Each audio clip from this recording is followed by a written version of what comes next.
Voilà, voilà, on y est, de retour comme en 40, pour cette fois-ci faire la tier list du terrain.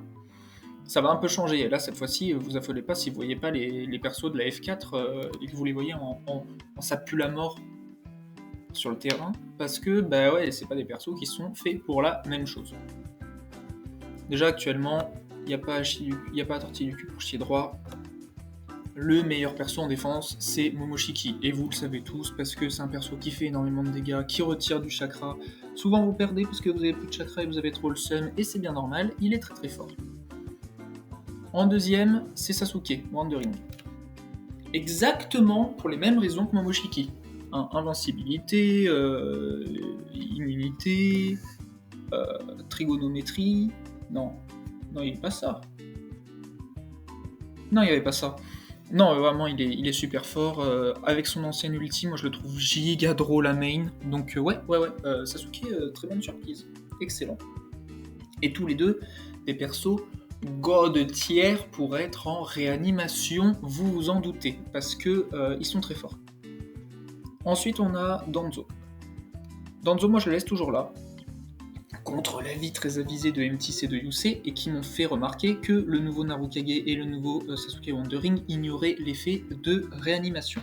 Sauf que, déjà, on n'en rencontre pas si souvent que ça, des persos qui ont ulti 15 et qui enlèvent la réanimation, parce que moi j'en ai rencontré un la semaine dernière, et en plus de ça, il était bien malin ce con, sauf qu'il a raté tous ses ultis. Donc, c'est bien beau d'enlever la réanimation, mais si tu touches pas le perso, ça lui enlève rien du tout, même pas de la vie. Ensuite, c'est un perso qui est toujours avec sa réa, il casse les couilles au Naruto Final Showdown, au Sasuke Final Showdown, à tous les persos d'attaque comme ça, parce que il revient tout le temps à la vie, et en fait c'est hyper chiant, parce que c'est comme si t'étais trap dans un Infinite Tsukuyomi, sauf que lui, il l'a pas, et il le fait quand même. Donc ouais, vraiment, vraiment très très fort sur le terrain, et en réa. Et c'est les seuls. C'est les seuls persos que je vais vous mettre comme ça qui sont excellents, mais genre excellents sur le terrain et en réanimation. J'aurais pu mettre Obito en réanimation. Il se fait un peu plus surclassé en ce moment. D'ailleurs, là, on va mettre genre giga chiant.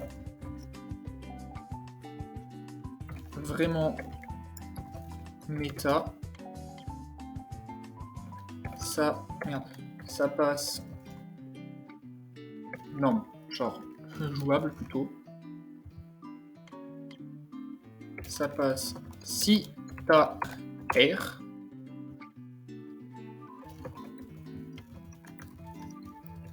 Voilà. Donc ça me paraît plutôt correct. Ensuite, on a des persos qui sont toujours super forts sur le terrain. Le Madara, comme ça, je vous en avais parlé sur sur la vidéo où je vous présentais ma défense. Ah ouais, c'est un perso qui fait beaucoup de dégâts, il enlève l'immunité.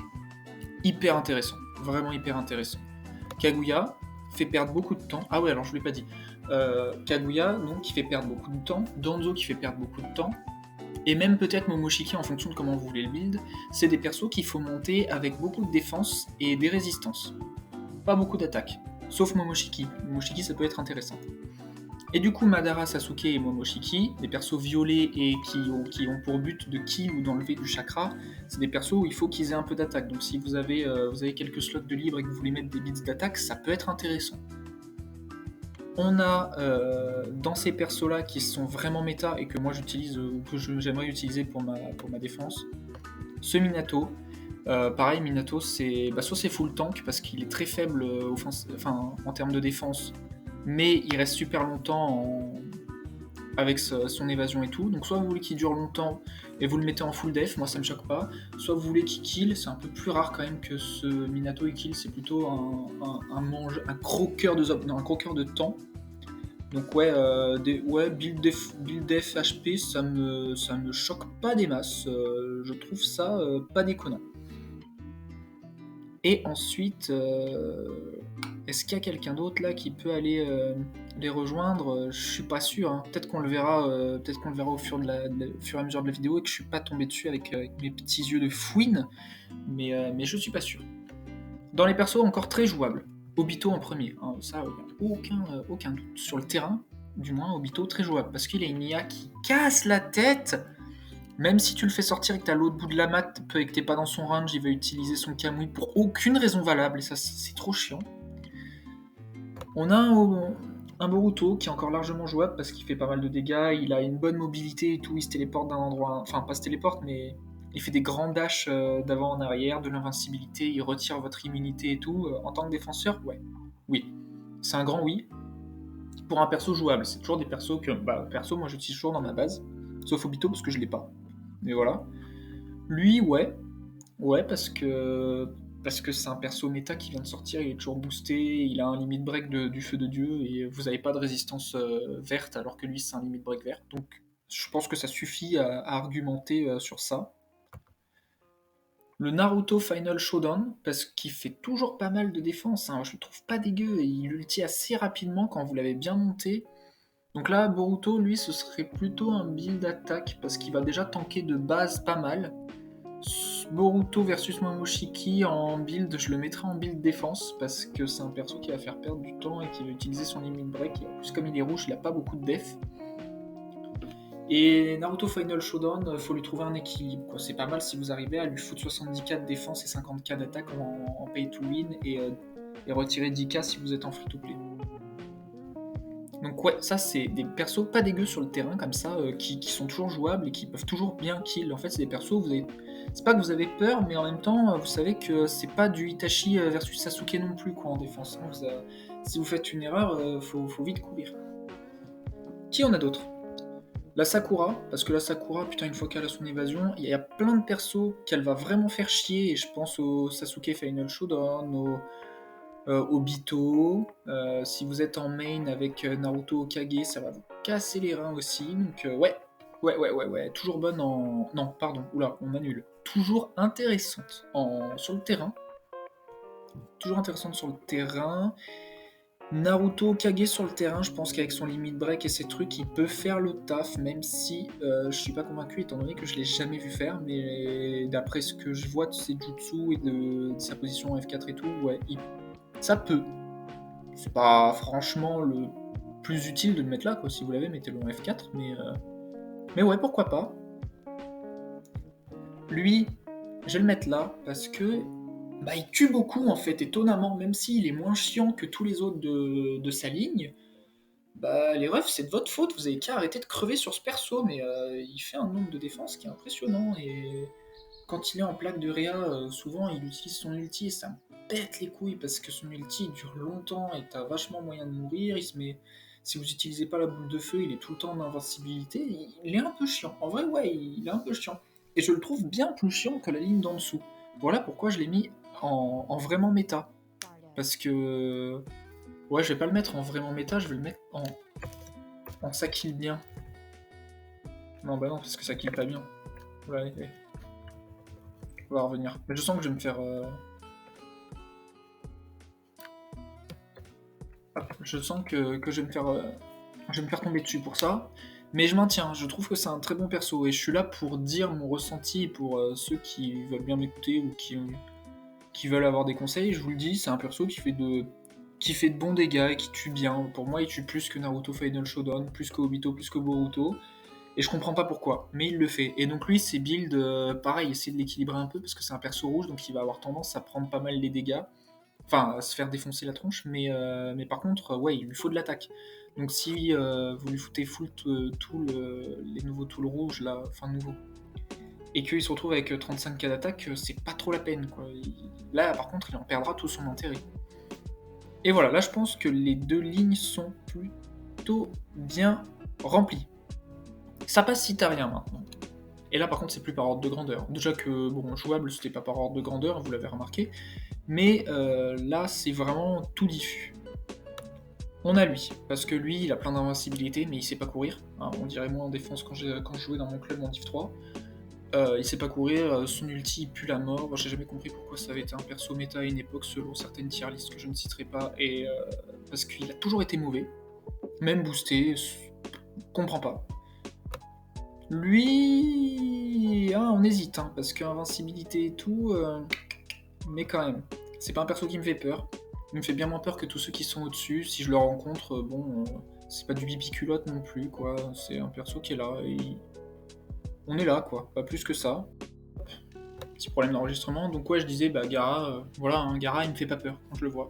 De la même manière que Sakura War ne me fait plus peur quand je la vois sur le terrain, elle fait pas grand chose, elle meurt assez vite, elle embête plus personne. Lui, par contre, si, parce que lui, en fait, son ulti peut vachement surprendre. Donc ouais, bon perso pour ça. Et, euh, et c'est un perso qui va tanker pas mal. Faut le build vraiment défense de fou, lui, par contre. Donc non, Hashirama, ouais, il peut faire le taf ponctuellement, on va dire. De la même manière que KLM peut faire le taf ponctuellement sur le terrain. Je sais pas pourquoi, mais des fois il met son cri, il utilise son truc, donc il va faire perdre pas mal de temps. Son ulti ne tue quasiment jamais, donc c'est vraiment juste pour gagner du temps. Donc faut le build défense, lui aussi c'est pareil, hein, carte verte, tout le défense, tout le défense et HP. Et après, est-ce qu'on a quelqu'un d'autre? J'imagine que Kushina peut faire pas mal sur le terrain, mais c'est pas non plus fou, quoi. Ça va être vraiment du ponctuel. Jiraiya, pareil, parce qu'il tank. Après, ça va vraiment être du gros tank. Kawaki, parce que Kawaki peut vite fait tuer de temps en temps des supports, donc ça peut toujours être ça. Et le reste, le Shisui, le Minato, le Light. Ah, le Light, on va le mettre là quand même. Lui en limite break 3, il peut être ça passe rien. Mais voilà, Madara, ça dégage, lui, ça dégage aussi. Gaara sur le terrain, c'est pas bon, c'est pas bon du tout. Est-ce que ça passe si t'as rien, Gaara? Ou utiliser Bi? Non, ça passe si t'as rien, Gaara? Non, même pas. Gaara, sur le terrain, il est pas bon. C'est son IA qui est dégueulasse, je sais pas pourquoi. Parce qu'il réagit pas du tout de la même manière qu'en F4. Donc autant vous le dire tout de suite, il est pas bon. Indra, y a rien. Ashura, y a rien.